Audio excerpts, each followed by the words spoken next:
जिसका उद्घाटन मकर संक्रांति के पावन अवसर पर पूज्य स्वामी जी महाराज एवं श्रद्धेय आचार्य बालकृष्ण जी महाराज के द्वारा वैदिक यज्ञ अनुष्ठान के साथ हुआ, जिसमें आसपास के 15-20 गांव के अनेकों लोगों ने हिस्सा लिया।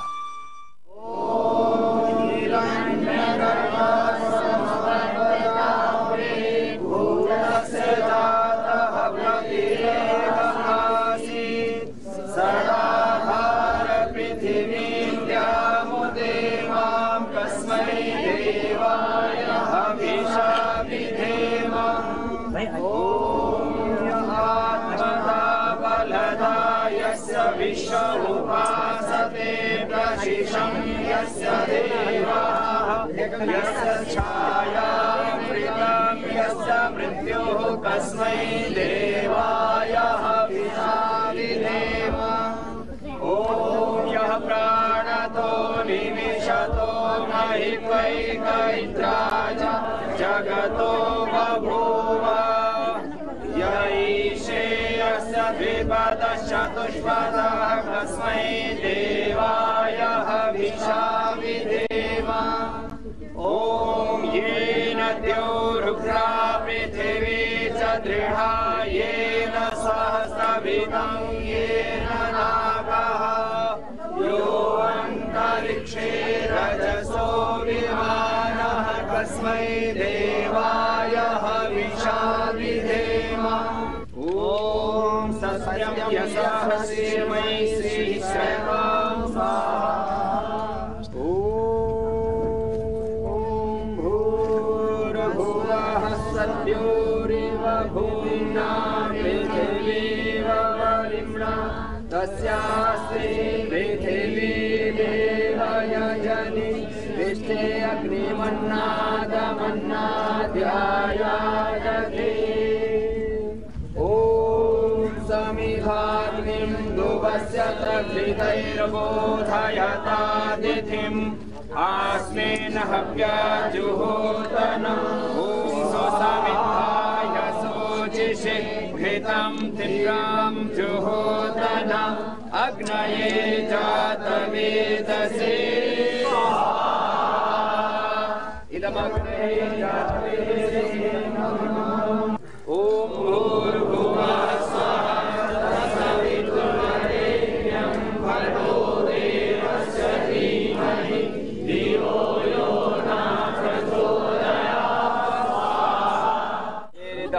के दरबार में सब लोगों का दाता मेरे दाता के दरबार में सब लोगों का दाता।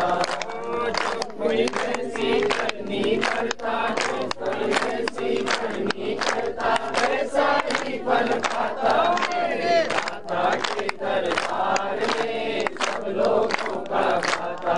मेरे करनी करने बंदे मन करियो आँख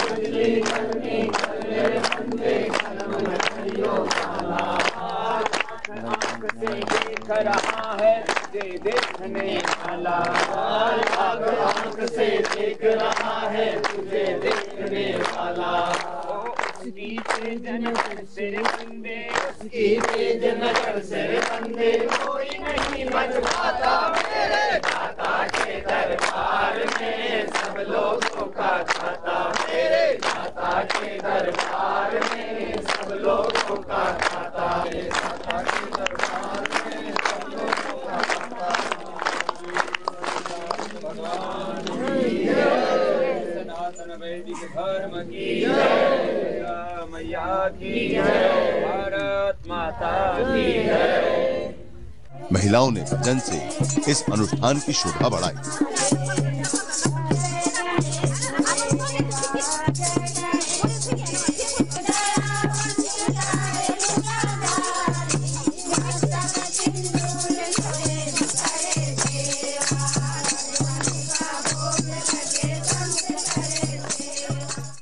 इस अवसर पर स्वामी जी एवं आचार्य जी के द्वारा वहां के लोगों को कंबल, बालक बालिकाओं के स्वेटर, महिलाओं को शॉल वितरण किया गया तथा सबके लिए भंडारे का भी आयोजन किया गया। आइए देखते हैं इसके मुख्य मुख्य अंश। सब माताओं को, बहनों को और छोटे छोटे बच्चों को और सब बड़े बुजुर्गों को, नीचे वालों को भी और ऊपर वालों को भी। तो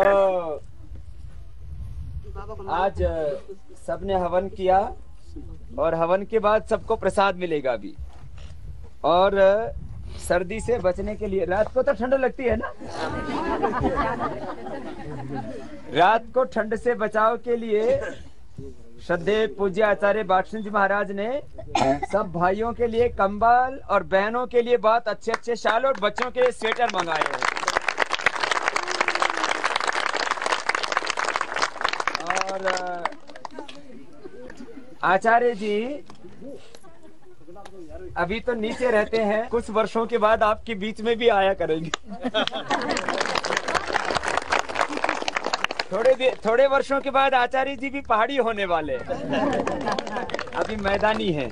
पहाड़ी लोग बड़े मजबूत होते हैं ना। देखो नीचे के सब लोग मोटे मोटे होते हैं, यहाँ सब एकदम स्लिम स्मार्ट है, सब एकदम फिट है ना। तो सबसे पहला सुख है तंदुरुस्ती। सबसे पहला सुख क्या है?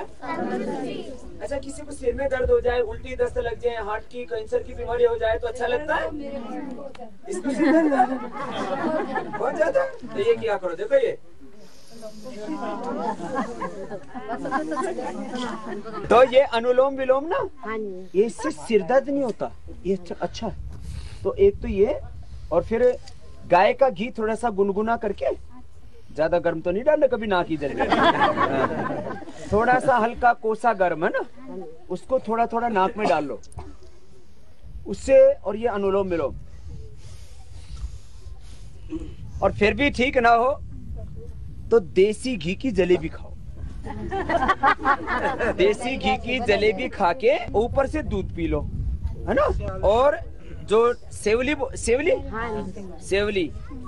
निर्गुंडी 3 पत्ते होते हैं, उसमें 3 या 5।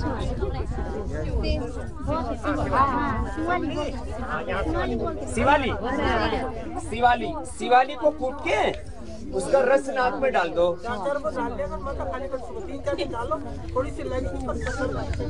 एक बार थोड़ा सा लगेगा, सिर दर्द ठीक हो जाएगा। तो ये तो सिर दर्द का बता दिया, ठीक है। तो मैंने क्या बोला, किसी को भी बीमारी नहीं चाहिए। बीमारी होने से घुटना दुखता हो, कटोरी घिस गई है, एक तो ये ग्वार पाठा होता है ना, ग्वार पाठे का जूस पिया करो तो 100 साल तक ये कटोरी नहीं घिसेगी।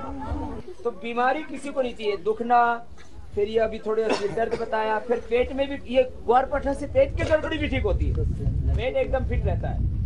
और इससे चमड़ी की चमक बहुत अच्छी रहती है। सब कोई बुढ़िया नहीं होगी, सब जवान रहेगी। आजकल वो टीवी पर देखते हो ना, अलग अलग क्रीम पाउडर लगाते हैं, तो आपको कोई क्रीम पाउडर लगाने की जरूरत नहीं है। वो ग्वार पाठे का जो जेल होता है ना, उसको चेहरे पर लगाओ तो उससे चेहरे पर चमक रहती है। अरे एक और चीज बीमारी है, कोई बीड़ी तो नहीं पीता? बहुत चुके हैं महाराज, दारू भी पीते हैं? सिखा दो महाराज इनको जरा, तुम तो नहीं पीते ना? ये महकमा ठीक है। अच्छा बताओ, दूसरे महकमा को ठीक करो आप। अच्छा, जो है राम की पत्नी का क्या नाम था, बोलो? सीता। अरे इधर से बोलो। सीता। ये दारू पीती थी? तो ये माता भी दारू, राम जी दारू पीते थे? नहीं पीते थे ना। तो हम राम जी की संतान है कि रावण की? हमारे देवता राम है कि रावण? रावण बड़ी ना। तो हम पूजा राम जी की करते हैं, तो और रावण को हर साल फूंकते। तो हमें ऐसा ही काम करना चाहिए जो हमारे बड़े करते थे। तो सुन लो भाई, जितने भी गांव वाले आए हुए, छोटे बच्चे भी बड़े भी, ये जितना भी बीड़ी सिगरेट गुटखा है ना, इससे होता है कैंसर। क्या होता है? ये 20 इसमें 20-25 साल लग जाते हैं, एक दिन में नहीं होता। आजकल बहुत हो रहा है, और भी बीमारियां होती है, पैसा भी बर्बाद होता है। अच्छा, दूध पियोगे, घी खाओगे, फल खाओगे तो ताकत आएगी। बीड़ी पीने से ताकत आती है क्या? इससे नशा हो जाता है। नशे की जरूरत नहीं है। देखो, हम कोई नशा नहीं करते, बहुत खुश रहते हैं। माताएं कोई नशा नहीं करती, ये बच्चे कोई नशा नहीं करते, खूब खुश रहते हैं। तो खुशी नशा करने से नहीं मिलती। नशा करने से तो आदमी बेहोश हो जाता है। बेहोश होना है तो फिर तो रात को तो रोज सोते समय तो बेहोश होते ही हो ना। तो जिसको ज्यादा बेहोश होने की इच्छा हो, ज्यादा सोया करो। सो जाओ, बेहोश हो जाओगे, दारू की क्या जरूरत है? अच्छा, सोते समय कोई पैसा नहीं लगता, दारू में तो पैसा लगता है ना। सही बात है। ये माताएं जो बोल रही हैं, और मेरी बात भी सुन लो सब। तो आज सब ऐसा संकल्प लेके जाओ कि अपने को नशा। इधर भी हमारे गांव वाले बहुत हैं, और मेरे पीछे ज्यादा हैं, दूर तक है, कुछ तो उधर दूर ही बैठे हुए। वो पहाड़ उस पे पेड़ पे भी बैठे हुए। सुनो, एक तो ये सब नशा कोई नहीं करो। और बच्चों को ये गुटखा तो नहीं खाते, आजकल छोटे छोटे बच्चे भी खाने लग गए। ये सब चीजों से सबको बच के रहना है, ठीक है? एक बात। दूसरी बात, सब मेहनत करो। मेहनत करने से आदमी का कोई नुकसान नहीं होता, फायदा ही फायदा होता है।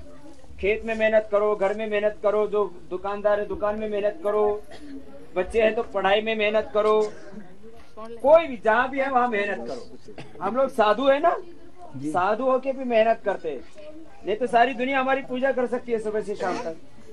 हम अपनी पूजा नहीं करवाते, हम अपनी पूजा नहीं करवाते। सब लोग हमें भगवान की तरह पूज सकते हैं, लेकिन हम सुबह से शाम तक क्या करते हैं? काम करते हैं, सेवा करते हैं। तो जब हम साधु होके सेवा करते हैं, जिसको कुछ नहीं चाहिए, ना बीवी ना बच्चे, सब बच्चे हमारे हैं। कुछ बड़े बच्चे हैं, कुछ छोटे बच्चे हैं, कुछ दाढ़ी वाले, कुछ बिना दाढ़ी वाले हैं, सब बच्चे हमारे हैं। तो हम खुश रहते हैं। काम करो, मेहनत करो। जो मेहनत करता है, काम करता है, उसकी घर में भी इज्जत होती है। जो काम नहीं करता, उसकी घर में भी इज्जत नहीं, और गांव में भी इज्जत, देश में भी इज्जत नहीं। तो जो कोई काम नहीं करता, उसकी कहीं इज्जत। काम करो, खूब काम करो, घर में देश में जहाँ भी हो काम करो, मेहनत करो खूब। कर्म ही धर्म है, कर्म ही धर्म है। और काम करते करते भगवान से प्रार्थना है कि काम करने की ताकत कौन देता है? ईश्वर, भगवान। ज्ञान कौन देता है? देखने की, सुनने की, बोलने की, जीने की ताकत कौन दे रहा है? भगवान। और जब वो श्वास खींच लेता है, तब राम नाम सत्य है, मुर्दा बड़ा मस्त है। अपने को पता है कहाँ से आए थे? पिछले जन्म का पता है? अच्छा, पिछले जन्म होता है कि नहीं होता? कहते तो है। और मरने के बाद भी आदमी पैदा होता है, तो पिछला जन्म भी होता है और अगला जन्म भी होता है। जैसा कर्म करते हैं वैसे ही होता है।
देश की राजनीति में जब तक 60% से 80% तक युवाओं की भागीदारी नहीं होगी, तब तक न तो सत्ता बदलेगी न ही व्यवस्था बदलेगी। बुजुर्गों में जिन्होंने लंबे अरसे से देश की प्रामाणिकता व पवित्रता से सेवा की है, उनका हम हृदय से सम्मान करते हैं। लेकिन आज राजनीति में 60% से 80% पुराने लोगों का कब्जा है और उनमें से ज्यादातर लोग क्रिमिनल की तरह काम कर रहे हैं, और उनमें जो कुछ अच्छे सच्चे हैं भी तो वे थके हुए हैं या बार बार उनके साथ धोखा हुआ है, वे ठगे गए हैं। उनसे अब बड़े परिवर्तन की उम्मीद हम नहीं कर सकते। इसलिए बड़ा परिवर्तन युवाओं के द्वारा ही होना है और हमारी ये प्रतिबद्धता है कि आगे हम देश में जो बड़ा बदलाव लाना चाहते हैं उसमें 60% से 80% हम युवाओं को नेतृत्व का अवसर देंगे। यह हमारा संकल्प व प्रतिबद्धता है। भगवान राम, भगवान कृष्ण, आचार्य चाणक्य, नेताजी सुभाष चंद्र बोस व भगत सिंह आदि के द्वारा क्रांति इसलिए संभव हुई क्योंकि वे युवा थे, और भगवान राम, भगवान कृष्ण व आचार्य चाणक्य का परिवर्तन का सपना इसलिए साकार हो पाया क्योंकि उन्होंने खुद ही काम किया व खुद ही कमाया।